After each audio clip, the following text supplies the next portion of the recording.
خب من یه راهنمایی میخوام از دوستان. ایشون که معرف حضور هستن، عسل خانوم که همسرشون آقای ادی هستن. متاسفانه یک ماه بنده نتونستم ایشون رو ببینم و بالواقع هم دارم صحبت میکنم و یک ماه بعد یک ماه 2-3 روز کلا با من قهر کرده. پیش من میاد اما نمیاد رو پام میشینه، این گربه محلی، نمیاد بغلم میشینه، نه دستم غذا میخوره، هیچ غذایی. نمیدونم باید باهاش چی کار بکنم.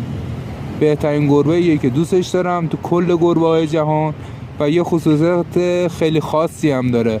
از هر 1 ساعت در روز، شاید باورتون نشه، واقعا باورتون نمیشه، یعنی اگه 24 ساعت شبانه روز رو در نظر بگیریم، از هر 1 ساعت 30 تا 35 دقیقه فقط خودش رو تمیز میکنه. یعنی اگر وسط یه برگ درخت بهش بخوره و خودش رو باید تمیز بکنه، اگر که نه بدن یه گربه دیگه بهش بخوره باید خودش تمیز بکنه.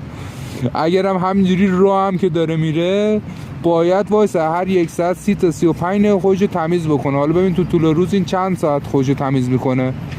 بعد من موندم این الان با من قهر کرده، من باید با این چیکار بکنم؟ عسل میبینید داره میره. عسل فایده نداره، کسی به من راهکاری داره بده؟ جدی دارم میگم. هیچ نوع غذا، شیر، خامه، چه میدونم جگر که ویتامین آ داره براشون بده، سوسیس، نمیدونم غذای گربه، هیچ چیزی از دست من نمیخوره. قهر کرده یه ماه منو ندیده. 3 روز منتظرم من با این، یعنی این با من آشتی بکنه.